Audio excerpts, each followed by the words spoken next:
So, all right, any other questions? Otherwise, today our speaker is Andy Fan. He is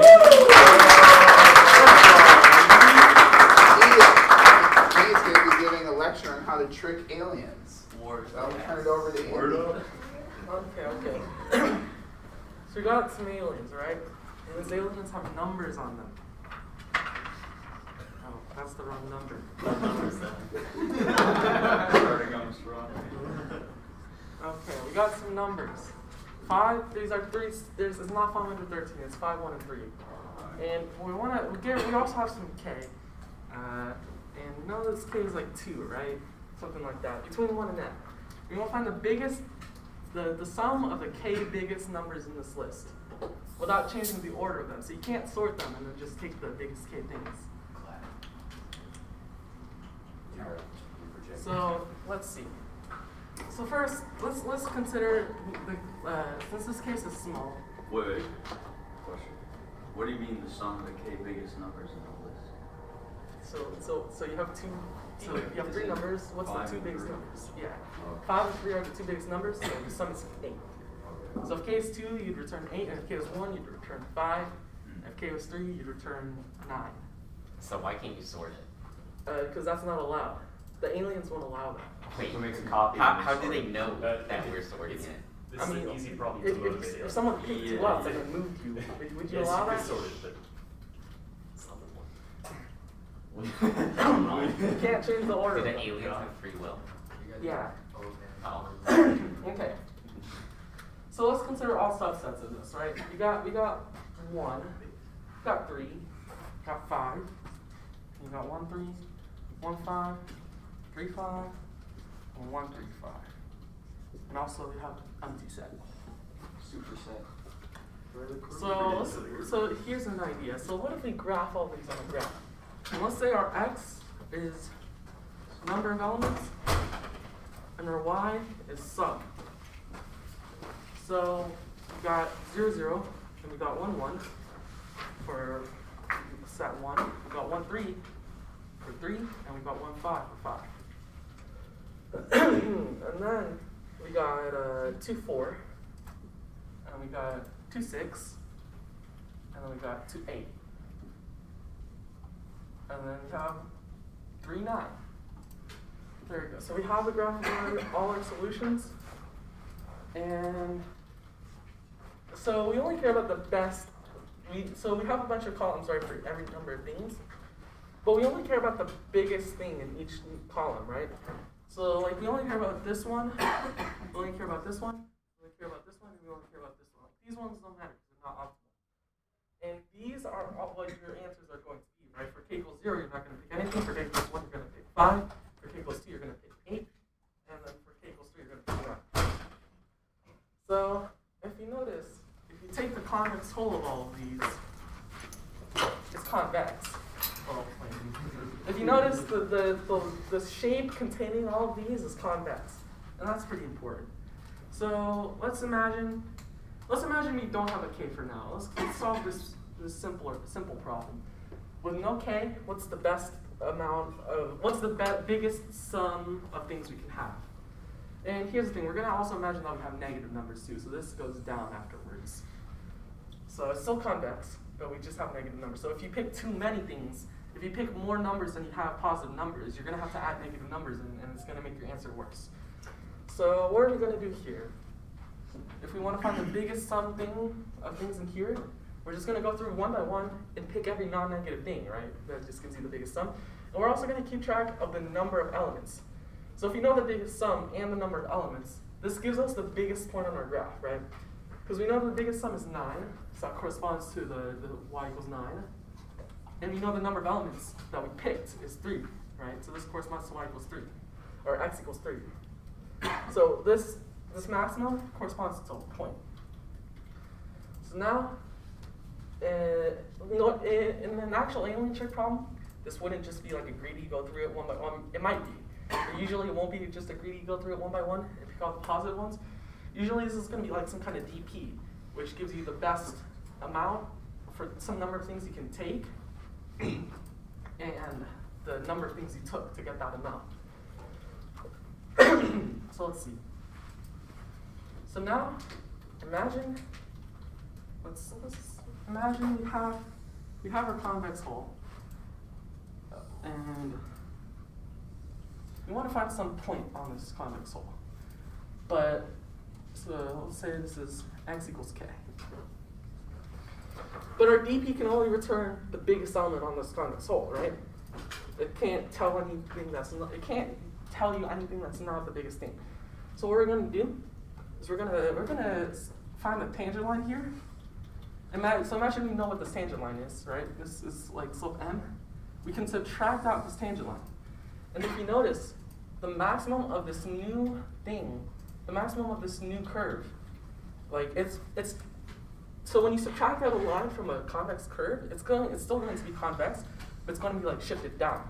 Because imagine what's really happening here is you have like f of x minus m times x. If you take the derivative, it's like you have the slope at some point minus m, because the derivative of m times x is just m. So really, it's like at every point, you're subtracting m from the slope. So if you think about it, this is the only point where the slope is m, because everywhere here, it's bigger, and everyone here is less. But the thing is, this is still convex, right? And we know that the biggest, like we know that the maximum of a convex point, the maximum of a convex curve is where its derivative is 0. So this is where our derivative is 0, and we know that this derivative is 0, and remember we subtracted m from the derivative. So when we add m back in, we know that the derivative here is m. So we know that if we subtract some line with slope m, the maximal point it's going to give us is the tangent point with this slope. And if you go back to how this dp works, how this is going to work is that when we add an element, well, because really this still is kind of a dp. It's like a take it or leave it dp. You either take it or you don't take it, and you want to find the biggest sum of things that you can get. So if we want to do something like this, where we subtract a line from our function, well, so if we have this function, this is really equal to like ai1 plus ai2 plus dot dot dot, and then plus a of I of x, right? So this represents our function at some point x, and we're going to subtract m times x from this. And since there's x elements in here, we can distribute out this m times x, so that each of these we subtract m from. So, yeah, so when we go back here, when we have some m, say our m is 3, or say our m is 2, right? Then what we're going to do is when we try to add 5, like we add 5 to our answer, so our answer is now 5, and we also keep track of the number of things we took. Sorry, the number of things we took is 1. But when we add 5, we also have to subtract out m, so we have to subtract out 2 from here. So 5 minus 2 is 3, and that's still better than 0, right? But then when we go to this 1, we have 1 minus 2 is negative 1. Well, so we add 1, so we get 4, but then we subtract 2, which is 2. And that's worse than 3, so we won't take this 1. But then we go to 3, we add 3, so that gives us 5, but then minus 2 is 3. Wait. We add 3, which is 5, and then minus 2 is 3. So weren't you at 3 before? Now you're at 6. Oh yeah. So here we're at 3, and we took one thing. Here we're still at 3, and we still took one thing because we don't add this, right? And here, if we add 3, we get 6. Subtract out 2, this becomes 4. 4 is better than 3, so we are going to take this. Why are you subtracting 2? Because that's what we decided our m. So we're going to say like m is equal to 2. Because we're doing this thing where we subtract out this line from here, right? And when we do that, it's like distributing out. So, yeah, so, and when we get to... question. Question? What's the deal with m? Like, do we know beforehand? Are we just guessing it, or how's this? Yeah, that's the thing, right? So in this case, we're going to be guessing m. Okay. Right, but I'm just showing you like how this m applies to this thing, right? And you see what I'm saying? So when we add this something to our set, we have to subtract out m. And in the end, we get like our best answer is 4 and 2. So we took 2 elements, 5 and 3, and our answer is 4. But since we took 2 elements, we also subtracted 2 from each of them. So we add back in 4. So like really, so this is minus 2, and this is minus 2. But you have to add these back in. So like really, you have to add in 4 at the end. So now our answer is actually 8 and 2. So this shows us that like our actual answer for 2 is 8. And that makes sense because when you have k equals 2, you're just going to pick 5 and 3, and that gives you 8. And yeah, so... Wait, the k matches the m? No, that's just a coincidence. Oh, okay. So, yeah, this could be 3, and like the same thing would happen. Like this would give you 2 and 1, and this would still give you 2 and 2, but like you always want to add things if you can. So this is like 2 and 2, but then you add in 6 again because like you subtract 3 instead of 2.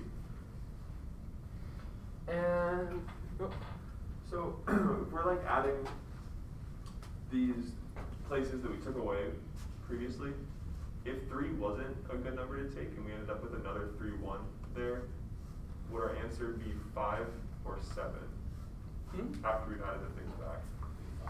5? Yeah. Okay. It's like the f of x minus m plus m times x. Because you find f of x and also x. So the second number is just the multiple. Yeah. Okay. Wait, so if m is the slope, right? M in like that equation there is the slope of the convex hull, right? no, it's the slope of the line we're subtracting from the convex hull. Okay, and then you get that line because how do you get that value? Yeah, so that's the thing, right? We have to figure out how to get this m. And we know that this m corresponds to some tangent point on the hole, right? And since this is convex, the slope of this hole is always decreasing. So we know. So like we can't find points on the convex hull directly, but using this process with like an arbitrary slope, we like, can find the coordinates of some point on the hole. Yeah, because the thing is, like our DP kind of deal finds the maximal point on like some convex curve, right? Originally, like when we have our original curve, we're not subtracting anything from it, right? So it just finds the biggest thing. But then we subtract, so the key thing here is that like we're subtracting some line, but our DP can still find the biggest point from this new curve, right? So like when we subtract this line, we find this new maximal point, but that doesn't correspond to the actual maximum anymore. It corresponds to this point over here. Does that make sense? Wait, I still don't get where you're getting m from. Like, how are you finding out? Okay, that yeah. value? So m is just like some arbitrary thing because what we're going to do, because we know that the slope, like, yeah. So for now, m is just some random number that I made up. It doesn't like. Can you show m of 0? Yeah. Well, yeah. That's what I'm saying. M of 0 is just we're subtracting nothing, right? And it gives us this this maximum point here. What about m is 10? Yeah, and when m is 10, we're subtracting this really big line here, right? And the maximum here, like, so when we go through here, we add 5 and subtract 10, that's -5, that's bad. So we're never going to add any of these. So we're going to say our answer is 0, 0. So it corresponds to this point right here. And like, if you think about it, that's because when m is 10, the tangent point is 0, 0. Right, because, let's see. Yeah, what this m corresponds to is like some tangent line on the curve, really. So what I'm saying is just like if we have some arbitrary m, this gives us a slope, and a slope gives us a tangent line on this curve, and this tangent line gives us the tangent point, right? So let's see, like back to this original thing where you have 0, you have 5, 8, and 9. If we pick this thing, yeah, so if we pick this thing, this slope has to be, let's see. So this slope is just some arbitrary thing. But now, what we want to do is we know that the slope, every slope corresponds to some x value. So like if we have our x and we have our m, as x goes up, so as x goes left to right, the slope of the tangent line goes down. This is like a non-increasing curve, or in reality it might not be that flat, but it's like some non-increasing curve. And you know we want to find the x at some point, so we want to find the x here, right? And we know that we can figure out, like using our dp kind of deal, if we have some arbitrary m, we can find the corresponding tangent points. Like if we have this m, if we know this m, we can find this x corresponding to that m, and we can also find the answer for this x. So, and we can do that in linear time. So what we can do to find this x, or to find the answer for this x, because when we have an m, it gives us the answer for the x and the x. So what we're going to do is we're going to binary search, like from biggest m to lowest m. So like when we go here, our x is too small. So we have to increase our m. So now we're going to look here. Our x is too big now, right, because it corresponds to here. We're going to go even smaller, and then here we're going to find our x. Right? So, let's see. So you're binary searching the penalty of taking something. Yeah, pretty much. So, you got your, so like this, you know what I'm saying, where this m, it's like just some value that we can plug into something to find the biggest point, like when we subtract out this line, the slope. Any questions? What's the point of this? Like, Look. what type of problem could we actually use this for? Yeah, so this problem, so remember when we have this convex hole, what this is representing is like, it's representing, we have some optimization problem where we can have like some number of things we take, and it gives us the best possible answer for this number of things. So let's see, what's an example problem? You could do the strings uppercase Yeah. thing.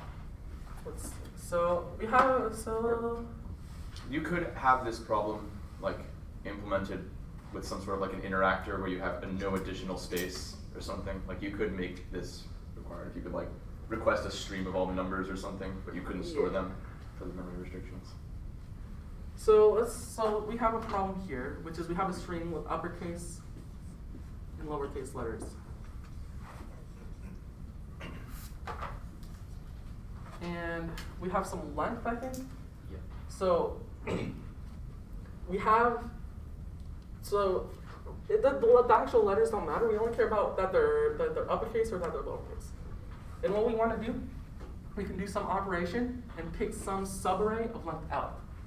In this, we can either make these letters all uppercase or all lowercase. And at the end, we have k operations in total. And at the end, we want to maximize the number of uppercase or lowercase letters we have. So think about it, these two problems are the same, so like really we just solve it for making them all uppercase. So here, it's this kind of problem where you have some optimization that you can do, and it's like given some number of operations you have, you want to maximize the sum. So like here, if you have 0 operations, you can't change anything, right? So the best answer we can have is 3 or 4 because we have lowercase. But I guess if we're only considering uppercase, you have 3. And then if you have, and say our length is 3, right? So like L is equal to 3.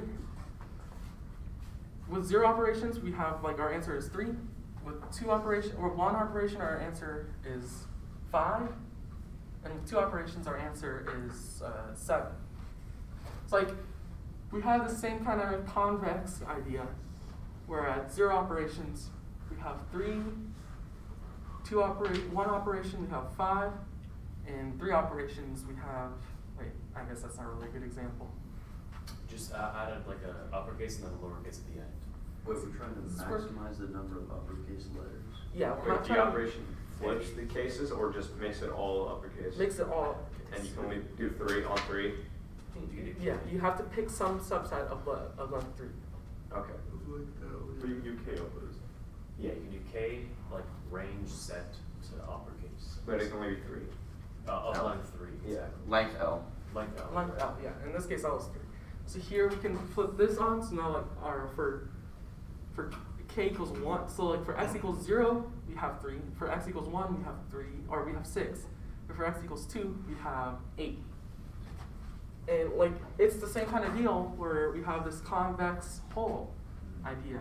And like when we add more things, the amount of benefit we gain from adding something gets lessened. But yeah, the problem that we're trying to solve here is we have some DP that can get the maximum answer really easily, right? Because in here, the maximum answer, you can just take all of them. Like if you imagine we had no bound on k, we can just take all of them, and that just gives us like that just gives us the maximal answer, right? But we want to constrain the number of operations we can make to some k. Does that make sense? So that's the kind of problem we're trying to solve here, where we have some DP that can optimize really easily, but we want to constrain the number of things we take. So here we can find the optimum really easily, right? Or so it's like we can find the maximum really easily, we just take everything. But we want to constrain the number of things we take to take only, say, 2 things. And in that case, we're going to do this thing where we subtract this line. So like we for this original problem, like if we have our line is x equals, like m equals 2, it's like we're having some cost for taking a thing, really. If our cost is really high, so if like the slope of our line is really high, when we subtract this, there's no point in taking something because the cost for taking it is really, really high. So our DP is going to say don't take anything because if you take something, you're going to have to pay a really big cost. But if our cost is medium, then the DP is going to say we're going to take some things, but not all of them. So that's going to say, yeah. If our cost is medium, we're not going to take all of them still, so we're going to take somewhere in between. So that's like, it's going to return some x, and like, so, yeah. I'm confused why you need to do a DP specifically. Like, why wouldn't it be like? It doesn't have to be a DP, actually. Like, it just has to be some kind of optimization function, but usually it's going to be a DP. Wait, so what's the second number mean? Like, the first number is your like optimal, and then your second number is. Wait, in terms of what? Like below the 513, 3, 1, 3, 1. That's like for the previous. This is something else. That was for the previous problem. Yeah, but what does it mean in the context? So of yeah, the first number. So like in here, if we're not subtracting anything, we take 5 and 1, right? So this means that our sum is 5 and our cost is 1. Here we're gonna have 6 and 2 because we're gonna take 1. Our best answer is 6 and we take 2, and then after that, you have 9 and 3. Our best answer is 9 and we're gonna take 3. 3 things, right? So the second number is the number of things we're gonna take. And yeah, imagine we subtract 2 from everything. Like, so say we're subtracting a line of slope 2. Then this becomes 3. Like, because now when we add 5, you add 5, but then you have to subtract 2 from that, right? So this becomes like 3, 1. It's still better than not taking it, right? But when you get to 1, if you add 1 and subtract 2, you'd have 2, -1, or 2, 2. Right? But 2 is bad because you'd rather just not take it. So now you have 3, 1 still. Does that make sense? And you need to keep track of the number of things you take because you need to like add it back in at the end. Yeah. And also that's how you do the binary search, because if the number of things you take is too small, then that means that you can add more things. So you have to decrease your cost of taking something. But if your number of things is too big, you have to decrease your cost. And do we only consider like integer m's, or might we have to like consider like real numbers, fractional numbers? I think you. So that depends on the problem. Yeah. So So how do we know? if your output is integers, you only have to consider integer m's because then when we have back to here, right, the difference between any two adjacent things is an integer. So our slopes are only ever going to be integers. But if our output is real numbers, then you have to use real number slopes. So that's. I got the 5 1 3 1. I'm confused on how we convert the A's and B's into numbers. Which one? Those numbers are different. Yeah, this is a separate problem. Okay, so how would we do that then? The A's and B's one? Yeah. Okay, okay, let's see. So, for this, you know what, I'll just start. So this is the other problem, right? We got our, so this is our problem with our A's and B's, and we want to maximize the number of uppercase letters. So we have like A, B. So imagine our length is 2. What we're going to do here, so imagine we just want to find the biggest, so what we could do is have some kind of DP, which is like DP, so it's like the position you're at really, and it returns the biggest number of elements, that can be uppercase, and the number of ranges you took to get that length, to get that number of uppercase. And saying here our L is equal to 3. So here, we can either skip this element, so it's going to be another take it or leave it kind of deal. We either take this element, and if we take this element, it's like we're changing this whole range to the uppercase. So we do some kind of like prefix sum. We do a range sum on here to find the number of things that are lowercase, and then we add that to our answer. Right? And then we skip over to here. And then when we get to here, we can also decide to leave it. We don't have to take this range. And when we do that, this guy's still lowercase, so we don't add it to our answer, and then we go over here. But now this guy's uppercase, so if we do leave it, we add one to our answer. And then we keep track of the number of things we took. So in this case, if we were trying to minimize the number of things we take, like the number of ranges we take this range to make this uppercase. And then, so when we take this range, we go from here to here, and then take this range and make it uppercase. So then we go to here, and here we can just skip this guy because he's already uppercase. So in total, we took 2 ranges, and the number of things we made uppercase is 5. But now imagine we have some cost for making a range uppercase. If this cost is 2, right, then we wouldn't want to take this guy because we wouldn't want to take this range because you only get 1 benefit, but you have to pay 2 costs. But you can take this guy because you pay 2 costs, but you also get 2 benefits. So this is free. So in total, say you get 0. You get 0 costs total because you don't. I guess you get 2 costs because like you get these guys for free. But you took 1 range. So since our cost of taking range is 2, really our actual answer is 4. 4, 1, right? And this makes sense because like if you turn this range on, then now you have 4 things that are uppercase. Does that make sense? Wait, but Andy, if the cost is 2, couldn't you also only have a solution of like zeros, or like, what is it, 2, 0? 2, 0? Yeah. Like you could skip the 2 A's as well because the cost is 2? Yeah, you could. So that's. But you wanted to take zeros because remember how you're gonna add back in the cost times the number of things you took? So taking zeros actually gets you to like benefit of later on you're gonna add that cost back in. And if it puts No. you over your K, Yeah. then does that matter? Or what? It doesn't. It doesn't actually matter that much. I think because in the end, if you have some slope and you have 2 optimal solutions for that slope, it doesn't matter which one you take. Like because like you have this solution, right, and you also have this solution. It doesn't matter which one you take because if your K was 0, then you just add in 0, right? So your answer is 2 because you don't add anything. But if your K was 1, you would take this one, and then you'd add in 2.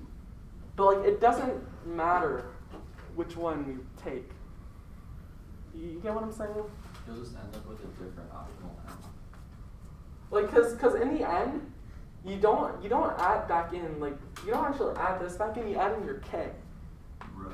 So like these because you only care about the slope in the answer. You don't care about like this number really, besides for binary searching. But after you're done with your binary search, you only care about this in your slope because like you're gonna add in your K because these 2 are equivalent. So your answer only depends on your K. Right? Like if your K is 0, you're gonna add in 0 times 2, so you're gonna get 2.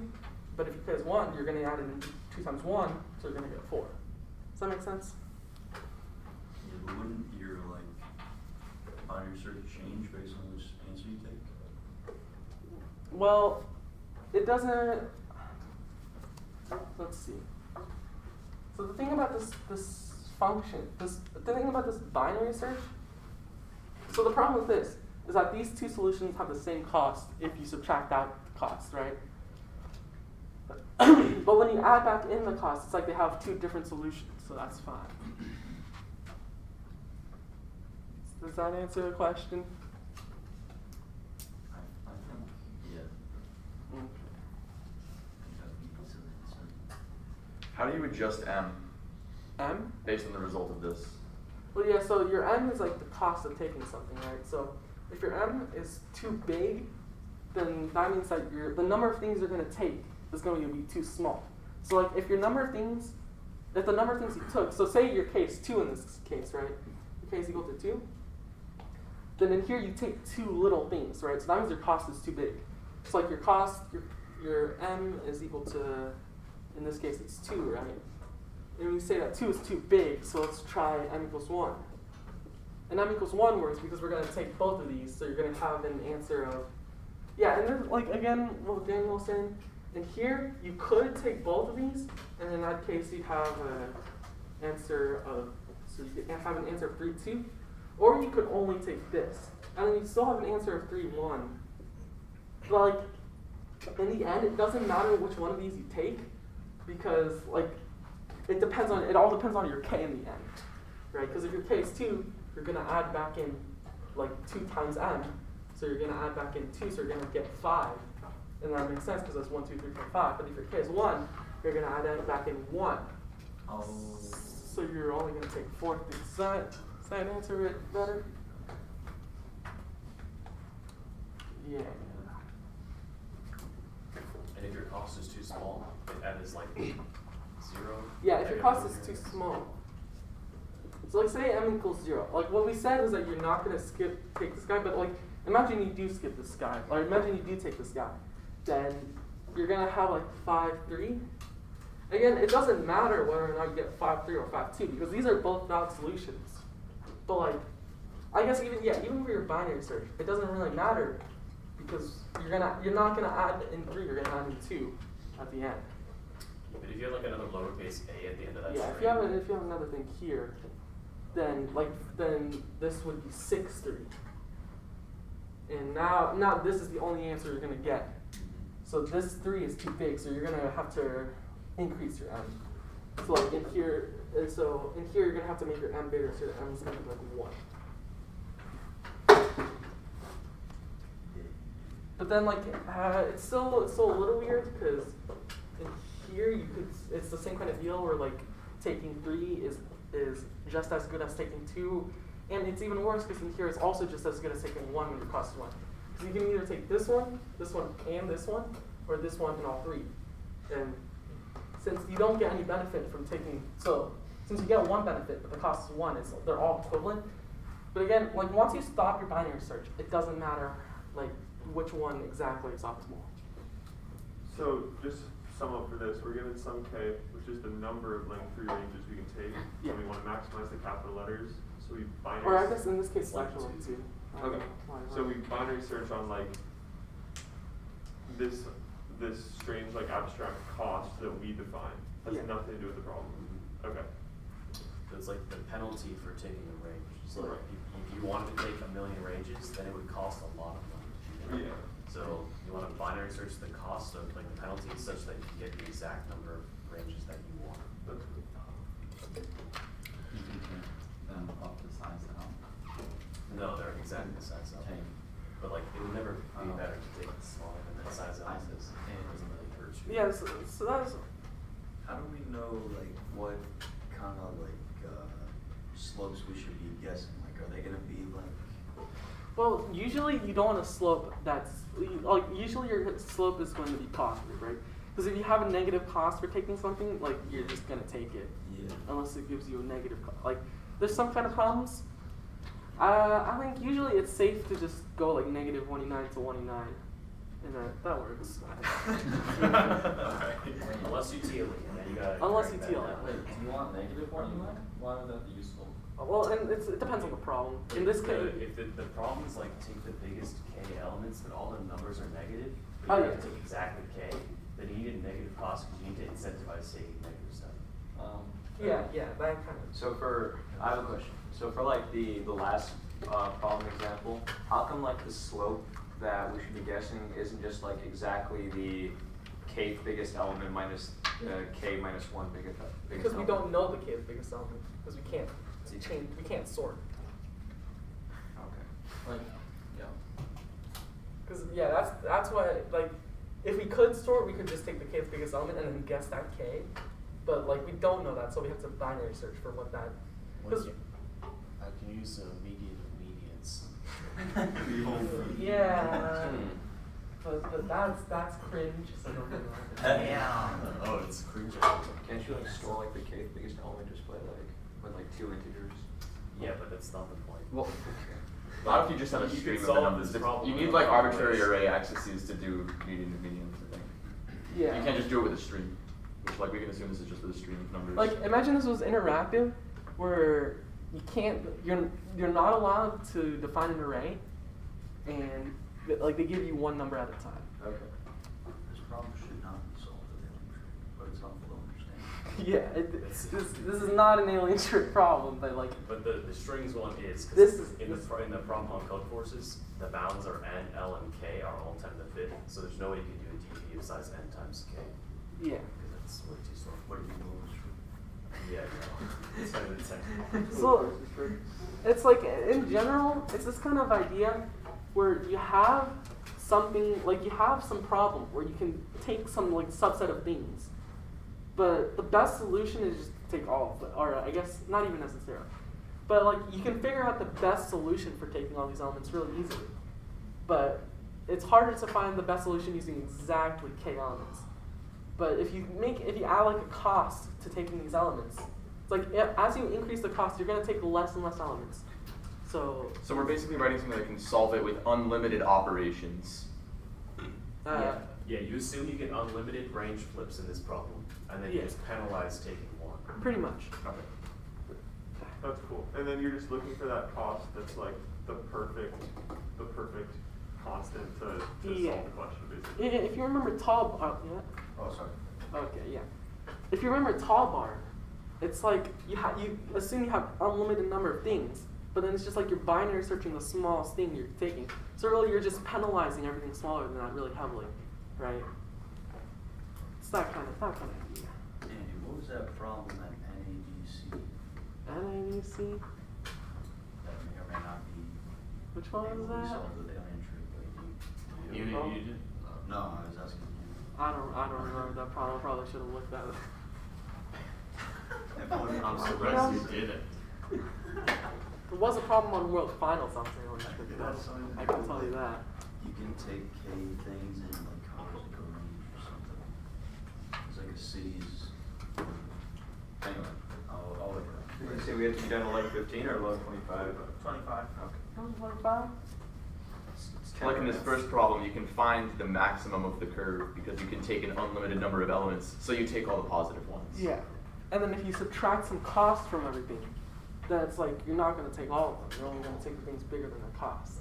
Okay, sorry, for the string problem, we're saying that there's also a K. Yeah, K. There's a K, yeah, the K. So, like, why can't we just look at all of the, like, windows, like as far as L, and then take the K maximal one? Because some of them might overlap, isn't it? And this prevents that. Yeah, because in here, if you're doing a DP, which is like where you're at, With a signature. like you just add, like when you take a range in the DP, you're skipping over everything in there, so you're never going to take the same range twice. Because if you just sort all the ranges, some of them might overlap, and when you take something, it affects other things. Oh, because you're doing a take like better. Yeah, this is I like see. a take Okay, cool. Some stuff that like manipulate. Can we like modify the first problem to where you want to maximize the sum such that you require taking exactly k elements? Yeah, well, So that way you're forced to take negative numbers sometimes, so the slope goes negative. yeah, you could do that, but Okay. that's pretty. It's just for like, okay, I don't know. That's correct. Like in here, it's like if you try to take a negative slope, then it's like it's the same kind of deal where you have this tangent point. And like the thing still works, right? Because it's just that you're adding a negative slope. So taking some negative numbers might actually be good. It's like that. Does everyone understand the idea? And that's going on to like problem. Good. Wait, so You know, there's a weird problem. It's called Gaucha's honey. It's on code forces, Good problem. and it's an alien trick problem. whoa, what? I'm sorry, Daniel. And the problem is you have like a bunch of Pokemon, and each Pokemon can be caught by two different types of Pokeballs. You have like your normal Pokeball and your Ultra Ball, and each Pokemon has a different probability for being caught by each ball. And you want to find the maximum amount of Pokemon you're expected to get. But the thing is, you have a limited number of each type of Pokeball. So you can't just like throw all your Pokeballs. So we could have like some kind of, so imagine we have an unlimited number of Pokeballs, right? But we just have like a limited number of Ultra Balls. We could have some DP, and n is up to 2,000. So we can have some DP, which is like which Pokemon we're at, and how many Ultra Balls we have left. You only get one attempt for each Pokemon? Well, yeah, you only get one attempt, but per type. You can throw both balls and like have a combined probability. Okay. But like you have to decide which balls you're throwing in advance. So you can't throw one and then see whether or not it gets caught and then throw another one. Okay. So yeah, we can have like some kind of take it or leave it, or yeah, some kind of take it or leave it DP, which is which Pokemon we're at and how many Ultra Balls you can take. Like you're always gonna throw a Pokeball, because that's, or no, you're not always gonna. Yeah, so the thing is we have some cost for throwing a Pokeball, that's the thing, right? So it's the number of which Pokemon you're at, how many Ultra Balls you have left. And when you throw a Pokeball, it doesn't change the state, but you subtract the cost. And when you throw an Ultra Ball, it doesn't add a cost, but you subtract out from the state. So it's like they're almost equivalent, but you're doing. It's like you're binary searching on the cost of throwing a Pokeball, basically. And that's the thing. You can do that in like n squared log. So that just changes this problem from like a 3D DP to a 2D DP with that binary search, right? Yeah, pretty much. But here's the thing. You can also add another alien trick to it. Because after you binary search the number of Pokeballs, you can also not binary search the number of Pokeballs, binary search the cost of each Pokeball. You can also binary search the cost of each Ultra Ball. And that reduces the problem from n cubed to n log squared. So you do one alien trick, and then you're like, okay, now we have this other sub problem, and then you can solve this sub problem with alien trick. Like the thing is, the sub problem, how you solve all problems with alien trick. It's like how you solve the sub problem doesn't matter, because this doesn't have to be a DP. Like if we had someone to do this greedily, you could just do it greedily. As long as we're like finding that convex hole. Yeah, as long as you're finding the optimal solution, like with some cost, it doesn't matter how you do that.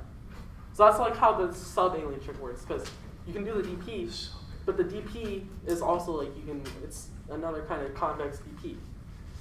So really, it's like you have a 3-dimensional alien trick. That's great. Can we talk about why this is like proven to be concave, at least for this case? It makes sense for the other ones, but so like as you take on a Pokeball. Or for the Pokeballs? Yeah. Imagine if you sorted all the Pokemon by their probability of being caught. As you get more and more Pokeballs in each stash, your the cost, like the expected thing, goes like this, and it just plateaus at some point. Yeah, so it's a little confusing because it's like probabilities, right? So like sometimes they might interact some of them. Yeah. Like, basically, I think it's like, let's say you had a Pokeball, like your nth Pokeball is actually gives you more benefit than your nth minus 1, right? Yeah. Then that would make it concave. Well, then you might as well have used that as your nth minus 1 Pokeball. Yeah. So it's always going to be this diminishing marginal return. Oh, okay. Yeah, that's the key. It's diminishing returns. As you add more things, you're gonna have a worse and worse benefit. That makes sense. My econ class coming in handy.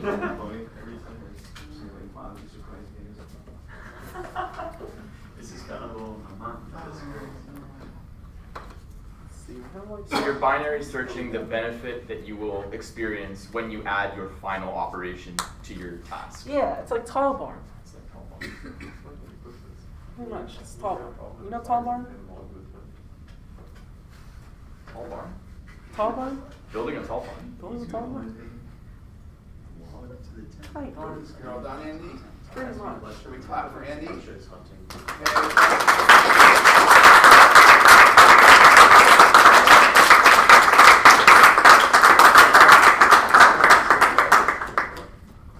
I'm no alien. All right. So, hi, did you have a question? Yeah. Go ahead. And is there a You plethora don't of have to record problems this that we part. can apply alien trick to? Okay, I would encourage you not to record this part. Which part? The part I'm about to do. Can you post a link in the lectures chat for this one? That is already. Yeah. Is it unofficial? No. Pretty dope. Jerome put the one from NABC, and then I put the strings one, and Alex played Vicious Hunting. I will put. All right. It's in the left, it's in the official. Any parting words, Andy? What's that? It's like a external. The end? So.